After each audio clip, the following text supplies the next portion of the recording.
Hello students, welcome back to our channel physics with Kamal Suthar. बच्चों, आज हम लोग स्टार्ट करने वाले 11th क्लास की complete series chapter wise, topic wise with NCERT and some basic numericals.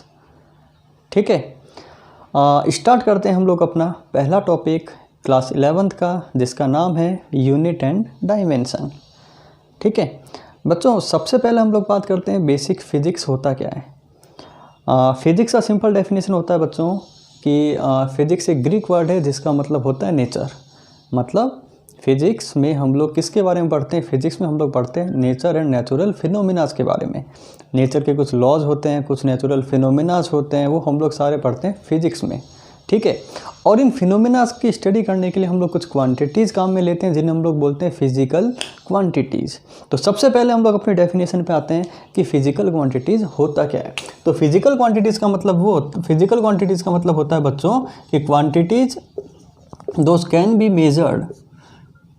Physical quantity बच्चों, physical quantity का मतलब होता है quantities those can be measured, जिन्हें हम लोग मेजर कर सकते हैं, प्लस और जिनसे हम लोग क्या कर सकते हैं, बाकी सारे लॉज को एक्सप्लेन कर सकते हैं। उन्हें हम लोग क्या बोलते हैं?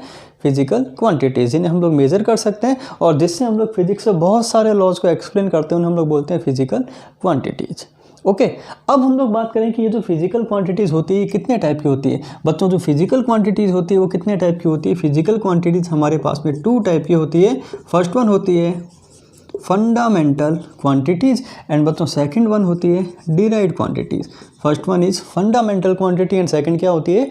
Derived quantity. फंडामेंटल क्वांटिटीज़ का मतलब होता है quantities which are sufficient itself. मतलब एक कुछ ऐसी क्वांटिटीज़ जो अपने आप में सफिशेंट है, मतलब जिनको रिप्रेजेंट करने के लिए आपको किसी दूसरी क्वांटिटी की ज़रूरत नहीं पड़ती, उन्हें हम लोग बोलते हैं फंडामेंटल क्वांटिटी।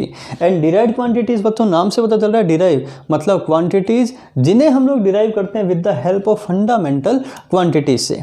ठीक है, फॉर एग्जांपल बच्चों सचिन तेंदुलकर नाम आपने सुना होगा। सचिन तेंदुलकर, अगर हम लोग क्रिकेट की दुनिया की बात करें तो सचिन तेंदुलकर को पूरा वर्ल्ड जानता है। मतलब सचिन तेंदुलकर अगर हमने क्रिकेट की दुनिया में नाम ले लिया तो इसके लिए मुझे किसी भी एक्स्ट्रा इन्फॉर्मेशन की ज़रूरत नहीं है। सचिन तेंदुलकर आपके नाम लेते आपके मन में क्लिक हो जाता है कि ये क्रिकेट का बेस्ट प्लेयर होंगे।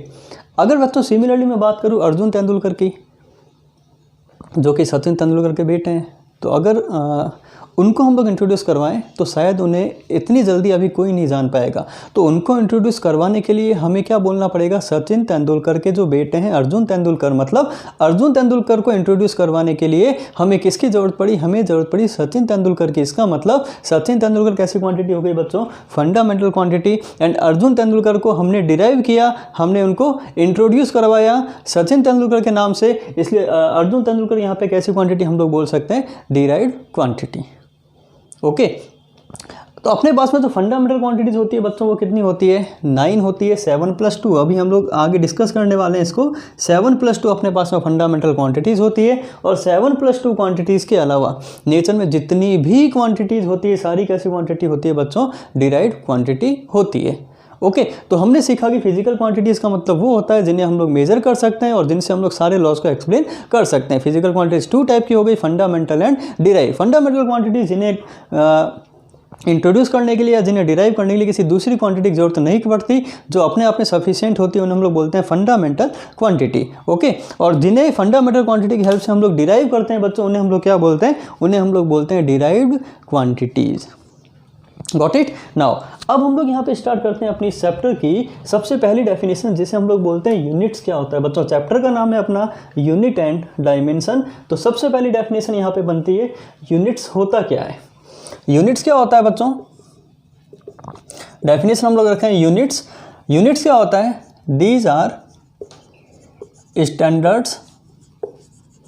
Standard used to compare similar type of quantities. Use to compare similar type of quantities. मतलब बच्चों क्या हुआ यहाँ पे कि सिमिलर टाइप की क्वांटिटीज़ को कंपेयर करने के लिए, सिमिलर टाइप की क्वांटिटीज़ को कंपेयर करने के लिए हम लोग क्या काम में लेते हैं बच्चों? हम लोग उसकी यूनिट काम में लेते हैं। एग्जाम्पल, जैसे आपने कहा कि आपने किसी लेंथ को मेजर किया, तो आपने कहा कि जो लेंथ आई है वो आपकी है 10 किलोमीटर। तो बच्चों लेंथ को मेज़र करने के लिए आपने क्या काम में लिया, उसको आपने कंपेयर किया एक स्टैंडर्ड से, और वो जो स्टैंडर्ड था वो क्या थी, उसकी यूनिट थी। बच्चों फॉर एग्जांपल सपोज करो मैं आपसे बोलता हूँ कि यहाँ से लेकर यहाँ तक की लेंथ, यानी कि यहाँ से लेकर यहाँ तक की लेंथ किसके इक्वल है, तो बच्चों हम लोग इस लेंथ को मेज़र करेंगे या तो स्केल से या फिर हम लोग इसको मेज़र करेंगे फीते से। इसका मतलब ये हुआ कि इस लेंथ को मेज़र करने के लिए मुझे यहाँ पे कंपेयर करना पड़ रहा है इस लेंथ को, या तो सेंटीमीटर से मैं कंपेयर करूँगा या फिर मैं इस लेंथ को कंपेयर करूँगा मीटर से। तो यानी कि सेंटीमीटर या मीटर क्या हो गए, इसके यूनिट्स हो गई। तो यूनिट्स का मतलब होता है किसी भी क्वांटिटी को मेज़र करने के लिए जो स्टैंडर्ड्स हम लोग काम में लेते हैं उसे हम लोग क्या बोलते हैं, उस क्वांटिटी की यूनिट बोलते हैं। ओके और एग्जाम्पल हो गया किलोमीटर, टाइम का सेकंड हो गया, मास का किलोग्राम हो गया, इस टाइप से। ओके नाउ बच्चों हम लोग बात करते हैं सिस्टम्स कितने टाइप के होते हैं अपने पास में। बच्चों सिस्टम अपने पास में 3 टाइप के होते हैं। कौन कौन से होते हैं सिस्टम होते हैं हमारे पास में? पहला होता है MKS सिस्टम, सेकंड जो होता है CGS सिस्टम, और थर्ड वन जो होता है बच्चों उसे हम लोग बोलते हैं FPS system. MKS, CGS and FPS। बच्चों MKS सिस्टम में M का मतलब होता है यहाँ पे मीटर, K का मतलब होता है किलोग्राम, और S का मतलब होता है सेकंड। यानी कि लेंथ हम लोग मेज़र करते हैं मीटर में, मास हम लोग मेज़र करते हैं किलोग्राम में, और टाइम हम लोग किस में मेज़र करते हैं, सेकंड में। इसे हम लोग बोलते हैं MKS सिस्टम। बच्चों सेकंड होती है CGS सिस्टम। ये जो CGS सिस्टम होता है बच्चों इसे हम लोग गॉसियन सिस्टम भी बोलते हैं, इसे हम लोग गॉसियन सिस्टम भी बोलते हैं, गॉसियन सिस्टम। CGS का मतलब होता है बच्चों सेंटीमीटर ग्राम सेकंड, यानी कि लेंथ हम लोग इसमें मेज़र करते हैं सेंटीमीटर में, मास हम लोग इसमें मेज़र करते हैं ग्राम में, और टाइम हम लोग इसमें मेज़र करते हैं सेकंड में। तो इसे हम लोग बोलते हैं CGS सिस्टम। अच्छा बच्चों ये ध्यान रखें कि ये जो MKS सिस्टम और ये जो CGS सिस्टम है इनको कंबाइंड हम लोग बोलते हैं मैट्रिक सिस्टम। क्या बोलते हैं बच्चों यहाँ पे इसको? इन दोनों को कंबाइंड हम लोग बोल सकते हैं मैट्रिक सिस्टम। अब बच्चों मैट्रिक सिस्टम हम लोग क्यों बोलते हैं इसको कंबाइंड? क्योंकि बच्चों यहाँ पे जो मल्टीपल्स होते हैं या सब मल्टीपल्स होते हैं, ध्यान दें यहाँ जो मल्टीपल्स या सब मल्टीपल्स होते हैं उनको हम लोग 10 की पावर में डिनोट करते हैं। फॉर एग्जांपल सपोज करो मैंने लिखा यहाँ पे 1 किलोमीटर, मैंने यहाँ पे लिखा 1 किलोमीटर, और 1 किलोमीटर इक्वल टू आपको पता है कितना होता है, 1000 मीटर। 1 किलोमीटर इक्वल टू बच्चों कितना होता है, 1000 मीटर। तो ये जो 1000 है अगर मैं इसको इस टाइप से लिख दूँ 10 की पावर 3 में, तो बच्चों इसे हम लोग बोलते हैं मल्टीपल्स ऑफ 10 या सब मल्टीपल्स ऑफ 10। यानी कि MKS सिस्टम और CGS सिस्टम को हम लोग मैट्रिक सिस्टम भी बोलते हैं। ओके थर्ड हम लोग बात करते हैं FPS system. F stands for बच्चों किसके लिए आता है? F आता है यहाँ पे फुट, P मतलब होता है पाउंड, और S मतलब होता है यहाँ पे सेकंड। मतलब लेंथ हम लोग मेज़र कर रहे हैं फुट में, मास हम लोग मेज़र कर रहे हैं पाउंड में, और टाइम हम लोग किस में मेज़र कर रहे हैं, सेकंड्स में। तो इसे हम लोग बोलते हैं FPS सिस्टम। बच्चों फुट आपने सुना होगा, जो 1 फुट होता है, 1 फुट वो ऑलमोस्ट बच्चों कितने इक्वल होता है? 1 फुट ऑलमोस्ट 30.48 सेंटीमीटर के इक्वल होता है। 1 फुट ऑलमोस्ट 30.48 सेंटीमीटर के इक्वल होता है। और अगर हम लोग बात करें पाउंड की, बच्चों ये तो आपने सुना होगा पाउंड, जो कि यूनिट है किसकी, मास की।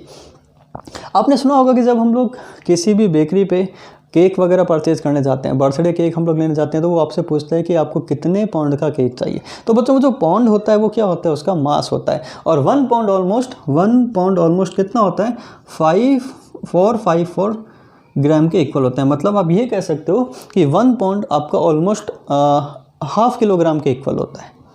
ओके और ये जो सिस्टम होता है बच्चों FPS सिस्टम, इसे हम लोग बोल सकते हैं, इसे हम लोग बोलते हैं ब्रिटिश इंजीनियरिंग सिस्टम।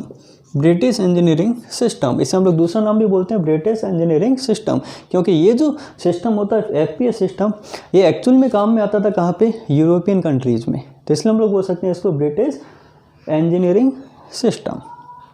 ओके अब बच्चों क्या हुआ मेरे पास में कि 3 यूनिट हो गई, MKS, CGS और FPS।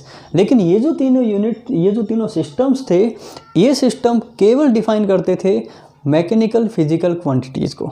केवल किसको डिफाइन किया इन्होंने, मैकेनिकल फिजिकल क्वांटिटीज़ को, लाइक फोर्स हो गया, प्रेशर हो गया, वॉल्यूम हो गया, वेलोसिटी हो गया, इन सबको इन्होंने डिफाइन किया। बाकी अदर क्वांटिटीज़ को ये सिस्टम जो है, ये यूनिट्स है, ये डिफाइन नहीं कर पाई।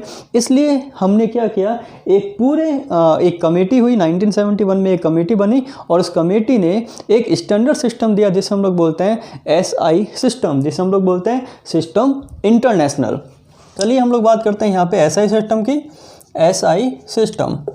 अब बच्चों SI सिस्टम ये सबसे पहले दिया गया था 1971 में दिया गया था। अब बच्चों यहाँ ध्यान रखें कि जो अपना SI सिस्टम होता है उसमें हमारे पास में 7 फंडामेंटल क्वांटिटीज़ होती है। अभी मैंने आपको बताया फंडामेंटल क्वांटिटीज़ होती क्या है। अब SI सिस्टम में अपने पास में 7 फंडामेंटल क्वांटिटीज़ होती है और सबसे पहले इस चैप्टर के अंदर आपको ये लर्न करना है कि 7 फंडामेंटल क्वांटिटीज़ कौन कौन सी होती है। ओके, तो यहाँ स्टार्ट करते हैं हम लोग। यहाँ मैंने नाम लिखा क्वांटिटी, यहाँ हम लोग बढ़ेंगे क्वांटिटी के बारे में। यहाँ लिखते हैं हम लोग उस क्वांटिटी के यूनिट के बारे में और यहाँ पे हम लोग बात करेंगे उस क्वांटिटी के सिंबल के बारे में। ओके, सबसे पहले हम लोग बात करते हैं यहाँ पे पहली क्वांटिटी आपको मिलती है मास। मास नाम सुना होगा आपने। इसकी जो यूनिट होती है बच्चों, ऐसा यूनिट वो होती है इसकी किलोग्राम, किलोग्राम। और इसका जो सिंबल होता है वेल नोन है बच्चों, वो कितना होता है, केजी। सेकेंड जो यूनिट होती है उसे हम लोग बोलते हैं लेंथ, लेंथ। इसकी जो ऐसा यूनिट होती है बच्चों वो होती है मीटर और जो सिंबल होता है वो होता है इसका स्मॉल m। थर्ड जो यूनिट होती है उसे हम लोग बोलते हैं टाइम, टाइम। अच्छा, इसकी यूनिट जो होती है ऐसा यूनिट उसे हम लोग बोलते हैं सेकेंड और इसका जो सिंबल होता है बच्चों वो होता है स्मॉल s। यूनिट नंबर 4 इसे हम लोग बोलते हैं टेम्परेचर, टेम्परेचर। और टेम्परेचर की जो यूनिट होती है उसे हम लोग बोलते हैं केल्विन, केल्विन। और इसका जो सिंबल होता है बच्चों वो होता है स्मॉल k या फिर आप इसको थीटा से भी रिप्रेजेंट कर सकते हैं। नेक्स्ट जो यूनिट होती है मेरे पास में उसे हम लोग बोलते हैं electric current, electric current, electric current. इसकी जो यूनिट होती है बच्चों उसे हम लोग बोलते हैं एम्पियर, एम्पियर। और इसका सिंबल होता है कैपिटल A। नेक्स्ट क्वांटिटी होती है, नेक्स्ट जो फिजिकल क्वांटिटी होती है उसे हम लोग बोलते हैं amount of substance, amount of substance. मतलब सब्सटेंस का जो अमाउंट होता है वो हम लोग कभी भी मास किलोग्राम में नहीं देते हैं, हम लोग हमेशा किस में देते हैं उसको, वो हम लोग देते हैं हमेशा नंबर ऑफ मोल्स में, जो आपने बेसिकली केमिस्ट्री में सुना होगा नंबर ऑफ मोल्स, ठीक है। और इसका जो सिंबल होता है उसे हम लोग सिंपल लिखते हैं MOL, MOL। और लास्ट मेरी जो फंडामेंटल क्वांटिटी होती है उसे हम लोग बोलते हैं ल्यूमिनस इंटेंसिटी बच्चों, ल्यूमिनस इंटेंसिटी। इसका जो यूनिट होता है बच्चों उसे हम लोग बोलते हैं कैंडेला, कैंडेला। और सिंबल जो होता है वो कितना होता है, जैसे CD। तो सिंबल हो गया इसका CD। ओके बच्चों, ये जो वर्ड आया है कैंडेला, शायद ये आपके लिए नया वर्ड होगा, बाकी सब आपने सुने हुए होंगे। ये जो कैंडेला वर्ड आया है बच्चों ये आया है कैंडल से। पुराने ज़माने में लोग क्या करते थे, रोशनी के लिए कैंडल जलाते थे। रोशनी अगर उनको करनी है तो वो लोग क्या करते थे, कैंडल जलते थे, कैंडल जलाते थे और उस कैंडल से ये वर्ड बना है कैंडेला। बच्चों इंटेंसिटी का बेसिक मतलब ये होता है कि किसी भी पर्टिकुलर एरिया पे कितनी रेज गिरती है, number of raise incident per unit area per unit time. किसी भी पर्टिकुलर एरिया पे पर सेकंड में कितनी रेज गिरती है उसे हम लोग बोलते हैं उसकी इंटेंसिटी। अगर बच्चों ऑब्वियस सी बात है, अगर ज़्यादा रेज गिरेगी तो हम लोग बोलेंगे इंटेंसिटी ज़्यादा होगी और अगर कम रेज गिरेगी तो हम लोग बोलेंगे इंटेंसिटी कम होगी। जैसे हम लोग अगर दोपहर की बात करें तो आप बोलते हो दोपहर में धूप ज़्यादा होती है, यानी कि उस पर्टिकुलर टाइम में, दोपहर के टाइम में जो सन रेज आती है किसी भी पर्टिकुलर एरिया पर वो नंबर ऑफ रेज ज़्यादा आती है, इसलिए आप बोलते हैं कि इंटेंसिटी ज़्यादा है। इवनिंग में आप बोलते हैं सर धूप की इंटेंसिटी कम होती है। बच्चों बिल्कुल सही है, कम होती है। क्यों? क्योंकि इवनिंग के टाइम में सन की जो रेज होती है वो पर्टिकुलर एरिया पे बहुत कम गिरती है, इसका मतलब इंटेंसिटी कम होती है। और आप बोलते हो सर इवनिंग में और नाइट में तो इंटेंसिटी ज़ीरो होती है, बिकॉज क्योंकि नंबर ऑफ रेज ही बच्चों वहाँ पर कितनी होती है उस टाइम, सन रेज कितनी होती है, ज़ीरो होती है। ओके तो ये बेसिक आपको पता होना चाहिए कि इंटेंसिटी एक्चुअल में होता क्या है। तो बच्चों ये 7 फंडामेंटल क्वांटिटीज़ हैं, ये आपको लर्न करनी है, ठीक है। पहले हमने सोचा कि इतना 7 फंडामेंटल क्वांटिटीज़ से अपना काम चल जाएगा, लेकिन बाद में ये फील हुआ कि कुछ क्वांटिटीज़ अभी भी हमारे पास में कुछ क्वांटिटीज़ कम पड़ रही है, जिन्हें हम लोग बोलते हैं बच्चों यहाँ पे सप्लीमेंट्री क्वांटिटीज़। क्या बोलेंगे यहाँ पे उनको हम लोग, सप्लीमेंट्री क्वांटिटीज़। बच्चों जिस तरीके से आप सप्लीमेंट्री कॉपी लेते हो एग्जाम में, पहले आपको मेन कॉपी मिलती है, सोचते हैं इस मैन कॉपी मैप का काम हो जाएगा, लेकिन अगर मैन कॉपी मैप का काम नहीं होता तो फिर हम लोग क्या करते हैं, बाद में सप्लीमेंट्री क्वांटिटीज़ लेते हैं, सप्लीमेंट्री कॉपीज़ लेते हैं। सिमिलरली पहले हमने सोचा कि इन 7 क्वांटिटीज़ अपना काम चल जाएगा, लेकिन अपना काम नहीं चलने वाला था, तो हमने क्या किया, इसके अंदर 2 क्वांटिटीज़ को आपने और ऐड कर दिया, जिन्हें हम लोग बोलते हैं सप्लीमेंट्री क्वांटिटी, सप्लीमेंट्री क्वांटिटी। तो बच्चों सप्लीमेंट्री क्वांटिटीज़ कितने टाइप की होती है, यहाँ पे सप्लीमेंट्री क्वांटिटीज़ 2 टाइप की होती है। First one is simple angle, simple angle. बच्चों एंगल का नाम तो आपने बेसिकली सुना होगा, सिंपल एंगल। तो पहले हम लोग डिस्कस करते हैं सिंपल एंगल क्या होता है। बच्चों आपने देखा होगा जो एंगल होता है वो बिटवीन 2 लाइन्स होती है। बच्चों 2 लाइन के बीच में या 2 पॉइंट्स के करस्पॉन्डिंग जो एंगल बनता है उसे हम लोग क्या बोलते हैं, सिंपल एंगल। ध्यान दें, किसी भी 2 लाइन के बीच में या तो आप कह सकते हो बिटवीन 2 लाइन्स, या फिर आप कह सकते हो बिटवीन 2 पॉइंट्स, या फिर आप कह सकते हो इन अ प्लेन। तो जो सिंपल एंगल होता है वो बिटवीन 2 लाइन्स बनता है। एग्जाम्पल, जैसे सपोज करो एक लाइन मैंने ये ड्रॉ की, एक लाइन मैंने ये ड्रॉ की, ठीक है। तो इन दोनों लाइन के करस्पॉन्डिंग जो एंगल बनता है बच्चों, इसे हम लोग बोलते हैं सिंपल एंगल। क्या बोलते हैं इसको, सिंपल एंगल।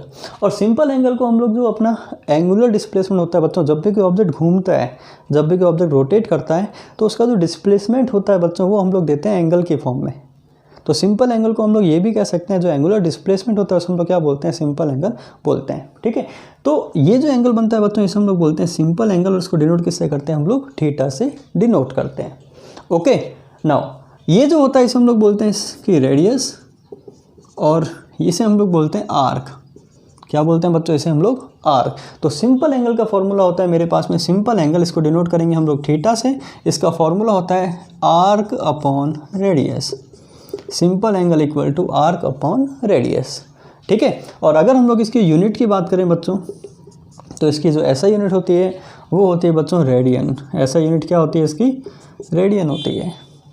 ओके, अगर हम लोग एक कंप्लीट सर्किल की बात करें, फॉर अ कंप्लीट सर्किल, अगर यहाँ पे हम लोग एक कंप्लीट सर्किल लें बच्चों, ये एक मैंने कंप्लीट सर्किल एज्यूम किया यहाँ पे, और ये जो सर्किल है, ये जो आर्क है, ये जो सर्कमफेरेंस है, ये सर्किल के सेंटर पे कितना एंगल ड्रॉ करती है, 2 पाई। कितना एंगल ड्रॉ करती है बच्चों, 2 पाई। यानी कि यहाँ पे थीटा इक्वल टू कितना हुआ बच्चों, 2 पाई हो गया, ठीक है। अच्छा, लेंथ ऑफ द आर्क कितना होता है एक सर्किल का, अगर हम लोग सर्किल की रेडियस को स्मॉल आर एज्यूम करें, तो लेंथ ऑफ द आर्क कितना हुआ सर्किल का, 2 पाई आर।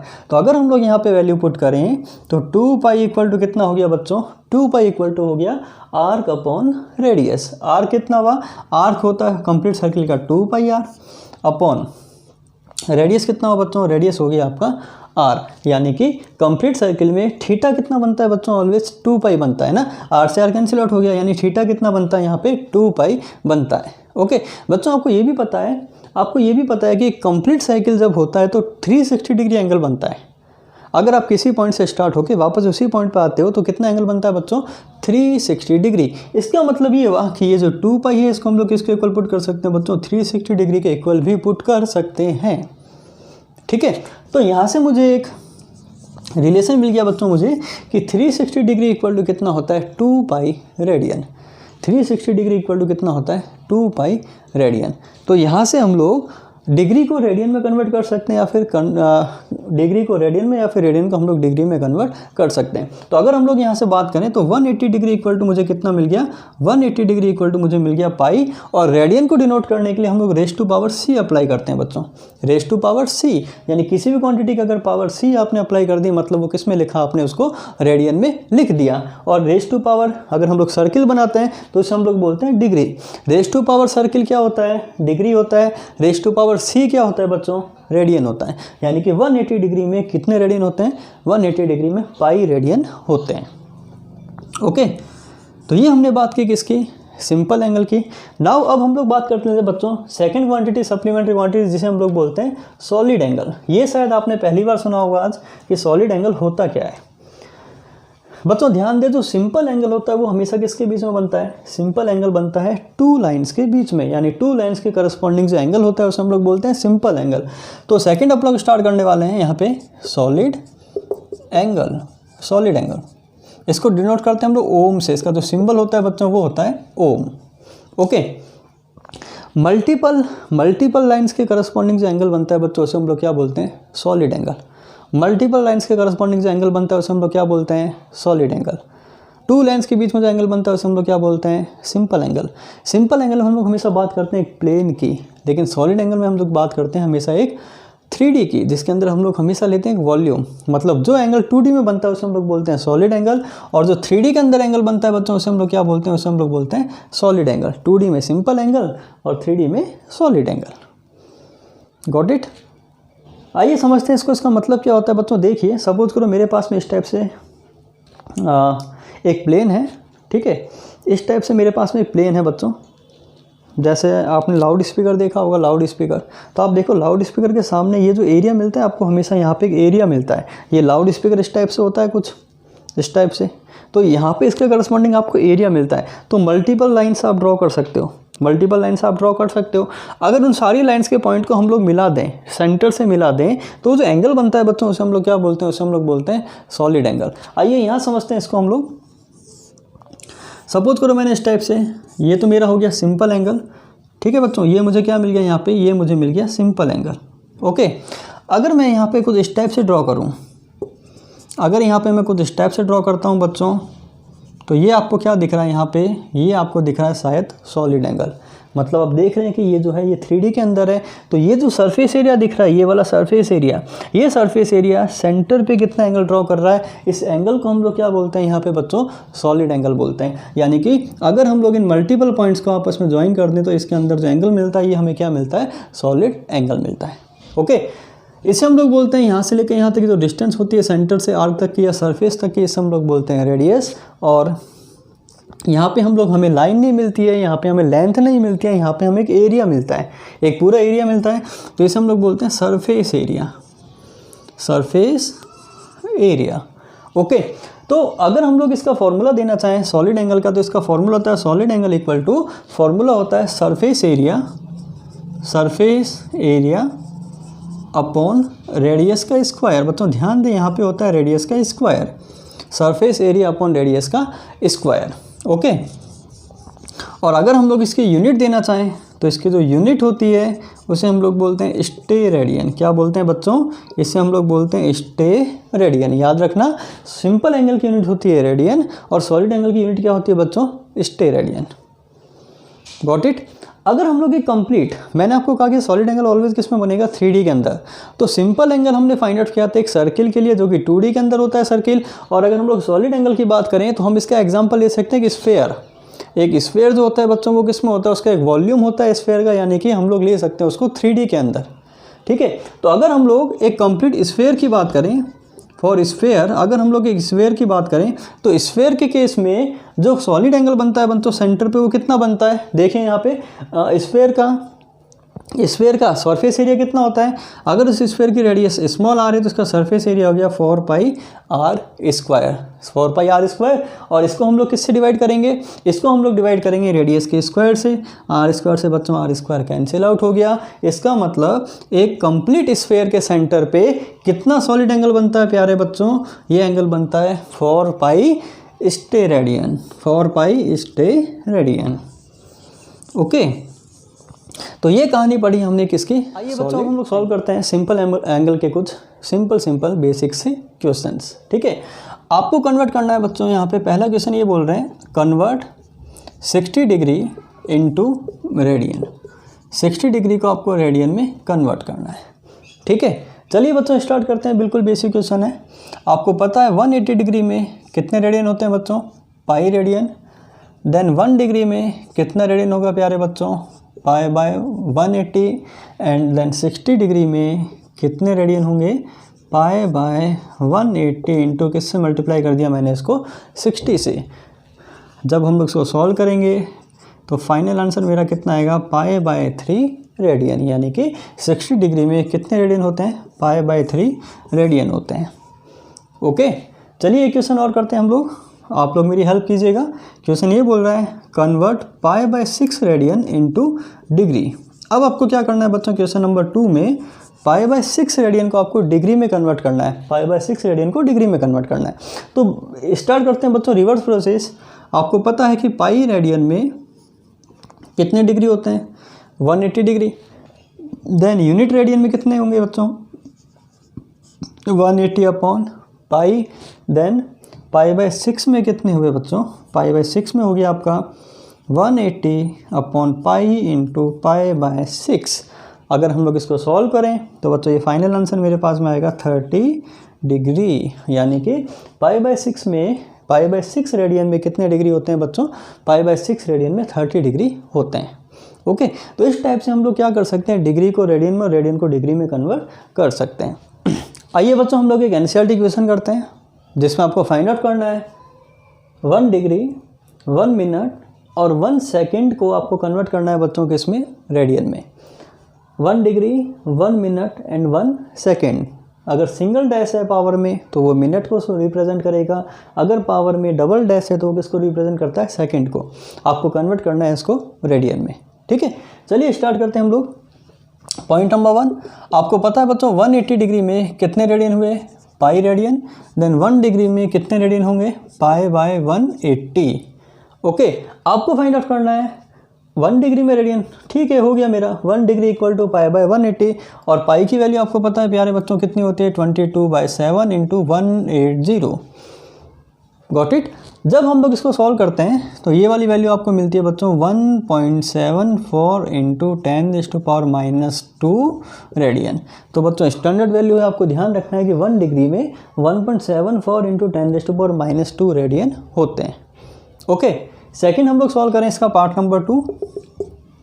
1 मिनट में कितने रेडियन हुए, 1 मिनट में कितने रेडियन हुए बच्चों, एक बात बताइए 1 डिग्री में कितने रेडियन हुए, ये भी आपने फाइंड आउट किया 1.74 इंटू 10⁻² रेडियन।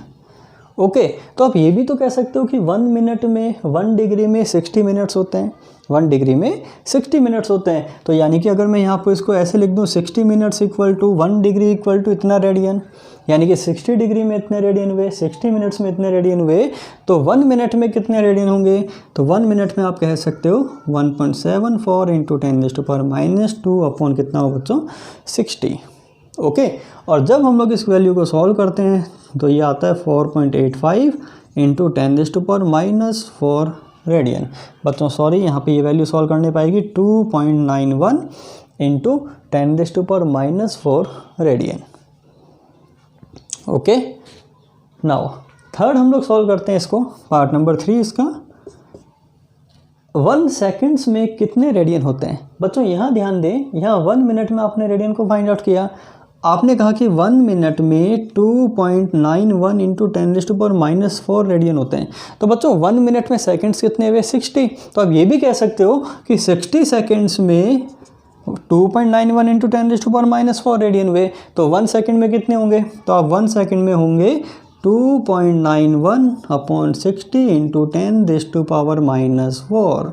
और जब हम लोग इसको सॉल्व करेंगे तो फाइनल आंसर मेरा आएगा बच्चों 4.85 इंटू 10⁻�6 रेडियन। ओके, इस तरीके से आपको इस क्वेश्चन को सॉल्व करना है, और ये स्टैंडर्ड वैल्यूज़ है जो बच्चों मेरी तरह आपको भी क्या करना है, इसको लर्न करना है। स्टैंडर्ड वैल्यूज़ है इसलिए ये वैल्यूज़ आपको लर्न होनी चाहिए। तो अभी तक अपन ने बात की किसकी, यूनिट्स की। अब हम लोग आते हैं बच्चों किस पे, डायमेंशन पे। और डायमेंशन में हम लोग साथ में सीखेंगे किसी भी फिजिकल क्वांटिटीज़ को हम लोग यूनिट लिखना सीखेंगे, और यूनिट के साथ में हम लोग उसकी डायमेंशन भी लिखेंगे। ओके, तो पहले हम लोग समझते हैं कि डायमेंशन होती क्या है। तो आइए हम लोग स्टार्ट करते हैं अपना नेक्स्ट टॉपिक, जिन्हें हम लोग बोलते हैं डायमेंशंस, जिन्हें हम लोग बोलेंगे डायमेंशन। अच्छा बच्चों, डायमेंशंस क्या होती है, डायमेंशंस क्या होती है, डायमेंशन ये होती है बच्चों power of any fundamental physical quantity,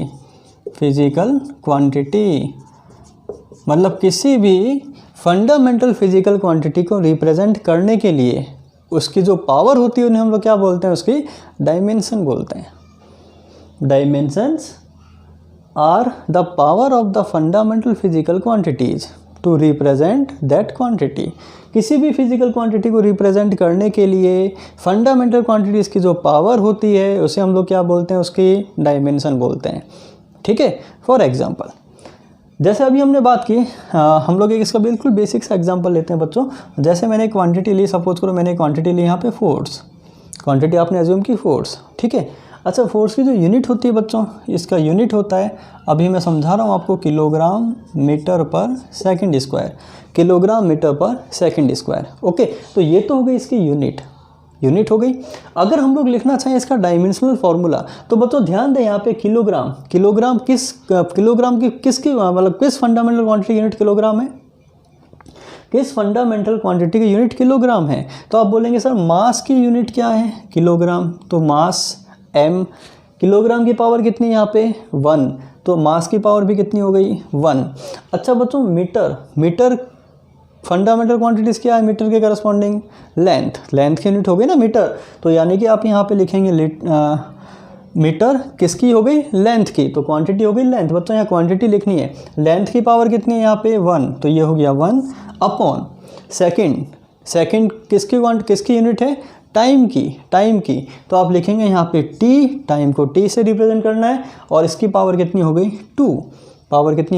2, तो अगर हम लोग इस फॉर्मूले को लिखना चाहें तो मैं इसको लिख सकता हूँ m1 L1 t minus 2, m1 L1 t minus 2। बच्चों ध्यान दें यहाँ पे ये जो फोर्स है इसको मैंने फंडामेंटल क्वांटिटीज़ की पावर की फॉर्म में लिखा। तो ये जो पावर्स होती है ना बच्चों 1 1 माइनस 2, इन्हें हम लोग बोलते हैं डायमेंशंस। क्या बोलते हैं बच्चों, इन्हें हम लोग बोलते हैं यहाँ पे डायमेंशंस। तो इससे मैंने कह दिया यहाँ पे डायमेंशन। ओके, अगर बच्चों मैं इसको इस तरीके से लिखता हूँ m1 L1 t माइनस 2, तो इसे हम लोग बोलते हैं डायमेंशनल फार्मूला। ओके, और अगर मैं इस क्वांटिटी को ऐसे लिखता हूँ F equal to m1 L1 t minus 2, तो इसे हम लोग बोलते हैं बच्चों डायमेंशनल इक्वेशन। इसे हम लोग बोलते हैं डायमेंशनल इक्वेशन। ओके, तो अगर आपको किसी भी फिजिकल क्वांटिटी की डायमेंशन लिखनी है तो बच्चों सबसे पहले आपको पता होना चाहिए उसका फॉर्मूला। अगर आपको फॉर्मूला पता है बच्चों तो आप लिखेंगे इसके यूनिट, और अगर आपको यूनिट पता है तो आप लिख पाएंगे उसकी डायमेंशन। ओके, तो अब हम लोग सीखते हैं, हम लोग कुछ बेसिक क्वांटिटीज़ लेने वाले हैं यहाँ पे, और अब हम लोग सीखेंगे कि किसी भी क्वांटिटी की डायमेंशन को हमें किस तरीके से लिखना है।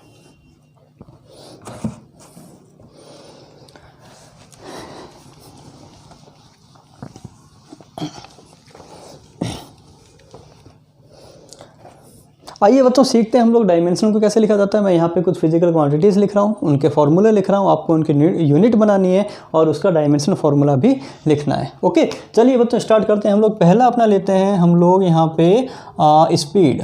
पहला आपने ये फार्मूला लिया स्पीड का जो फार्मूला होता है बच्चों वो होता है distance upon time. Speed equal to होता है डिस्टेंस अपॉन टाइम। दूसरा हम लोग यहाँ पे बात करने वाले हैं एक्सेलरेशन की। एक्सेलरेशन का फार्मूला होता है बच्चों स्पीड अपॉन टाइम या वेलोसिटी अपॉन टाइम। थर्ड हम लोग यहाँ पे बात करने वाले हैं बच्चों वॉल्यूम सिंपल फंडामेंटल क्वांटिटी है बच्चों, ध्यान रखें। वॉल्यूम का यूनिट क्या होता है बच्चों, वॉल्यूम का यूनिट होता है मीटर क्यूब, और मीटर कैसी क्वांटिटी है, फंडामेंटल। नेक्स्ट हम लोग बात करने वाले हैं यहाँ पे डेंसिटी की। डेंसिटी का जो फॉर्मूला होता है बच्चों वो होता है मास अपॉन वॉल्यूम। नेक्स्ट हम लोग यहाँ बात करने वाले हैं फोर्स की। फोर्स का फॉर्मूला होता है बच्चों मास इंटू एक्सेलरेशन। नेक्स्ट हम लोग बात करने वाले हैं यहाँ पे प्रेशर की। प्रेशर का फॉर्मूला होता है प्यारे बच्चों फोर्स अपॉन एरिया। नेक्स्ट हम लोग बात करने वाले हैं यहाँ पे वर्क डन की। बच्चों वर्क डन का फॉर्मूला होता है फोर्स इंटू डिस्टेंस या डिस्प्लेसमेंट। नेक्स्ट हम लोग यहाँ बात करने वाले हैं पावर की। पावर का फॉर्मूला होता है बच्चों work done upon time. Okay, next हम लोग यहाँ पे बात करने वाले हैं स्ट्रेस का फॉर्मूला होता है बच्चों change in length upon original length. Next हम लोग यहाँ बात करने वाले हैं मोमेंटम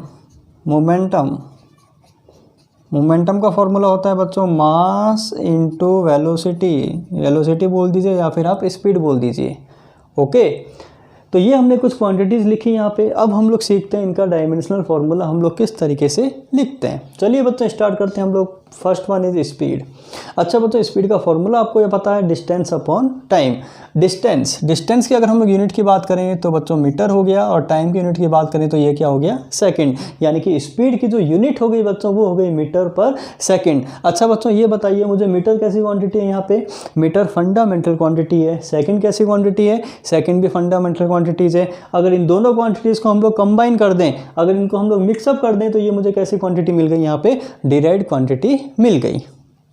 ओके, तो यहाँ से ये प्रूव हो गया कि डिराइव क्वांटिटी को हम लोग क्या करते हैं, फंडामेंटल क्वांटिटी की हेल्प से डिराइव करते हैं। ओके, अगर हम लोग बात करें इसके डायमेंशनल फार्मूला की बच्चों, मीटर क्या है, लेंथ है, लेंथ तो लेंथ की पावर 1, लेंथ की पावर 1, और सेकंड टाइम है तो टी की पावर भी आपने कितना पुट कर दिया यहाँ पे 1, तो L1 upon T1, L1 upon T1 आप इसको लिख सकते हैं L1T माइनस 1, L1T माइनस 1। और अगर m की बात करें, यहाँ पे मास नहीं आ रहा है तो मास की वैल्यू पावर हम लोग कितनी कर दें, यहाँ पे मास की पावर को हम लोग कर देते हैं 0। बच्चों आप m की पावर 0 लिख भी सकते हो और नहीं भी लिख सकते, इससे इक्वेशन में कोई फ़र्क नहीं पड़ता। ठीक है, तो इसका डायमेंशनल फार्मूला हो गया m0 L1T minus 1। Got it. चलो बच्चों आगे आते हैं हम लोग, एक्सेलरेशन, स्पीड अपॉन टाइम। बच्चों हम लोग इसको सिंपल वैसे भी सॉल्व कर सकते हैं। स्पीड की जो यूनिट है वो कितनी है, मीटर पर सेकंड, और टाइम से डिवाइड कर दिया मतलब सेकंड से डिवाइड कर दिया, तो metre per second upon second कितना हो गया बच्चों, मीटर पर सेकंड स्क्वायर। यानी कि इसकी जो यूनिट होती है बच्चों वो होती है metre per second square. Metre length हो गया तो लेंथ की पावर कितनी हो गई 1 अपॉन सेकंड स्क्वायर। टाइम हो गया मतलब टी की पावर कितनी हो गई 2, यानी कि इसको मैं कह सकता हूँ L1T माइनस 2, और m की पावर यहाँ पे कितना अज्यूम कर लिया आपने 0। ओके, चलिए आगे बढ़ते हैं हम लोग। वॉल्यूम का फॉर्मूला क्या होता है बच्चों, वॉल्यूम का फॉर्मूला होता है साइड क्यूब, और साइड की यूनिट होती है मीटर, तो इसको हम लोग सिंपल लिख सकते हैं मीटर क्यूब। और अगर हम लोग इसके डायमेंशनल फार्मूला की बात करें बच्चों, मीटर लेंथ होता है तो एल की पावर कितनी हो गई 3। आप चाहें तो यहाँ पे m की पावर कितना लिख सकते हो 0, और t की पावर भी आप कितना लिख सकते हो यहाँ पे 0। ओके, नेक्स्ट हम लोग बात करते हैं density equal to mass upon volume. बच्चों पहले यूनिट की बात करें तो मास की यूनिट हो गई बच्चों किलोग्राम, अपॉन वॉल्यूम की यूनिट हो गई मीटर क्यूब, यानी कि ये मिल गया आपको किलोग्राम अपॉन मीटर क्यूब। अगर किलोग्राम की हम लोग डायमेंशनल फार्मूला लिखें, किलोग्राम मास है तो m की पावर 1 अपॉन मीटर लेंथ है तो l की पावर कितना हो गया बच्चों 3, यानी कि इसको मैं लिख सकता हूँ m1l माइनस 3। ओके, चलिए आगे बढ़िए। Force equal to mass into acceleration. Mass यानी कि इसको लिख सकते हैं हम लोग किलोग्राम इंटू एक्सेलरेशन। बच्चों यहाँ से देखिए मीटर पर सेकंड स्क्वायर, तो इसको हम लोग लिख सकते हैं kilogram metre per second square. और बच्चों इसे हम लोग 1 न्यूटन भी बोलते हैं। 1 न्यूटन एक सिंपल स्टैंडर्ड होता है फोर्स का यूनिट का newton, and 1 newton equal to 1 kilogram metre per second square.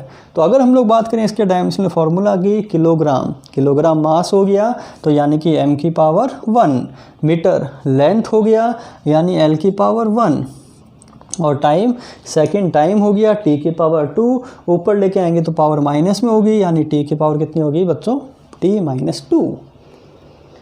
Next pressure equal to force upon area. पहले लिखते हैं हम लोग इसकी यूनिट बच्चों।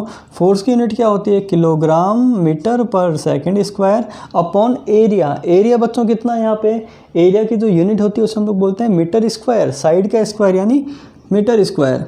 एक मीटर से बच्चों मीटर कैंसिल आउट हो गया तो आप इसको कह सकते हैं kilogram per metre second square.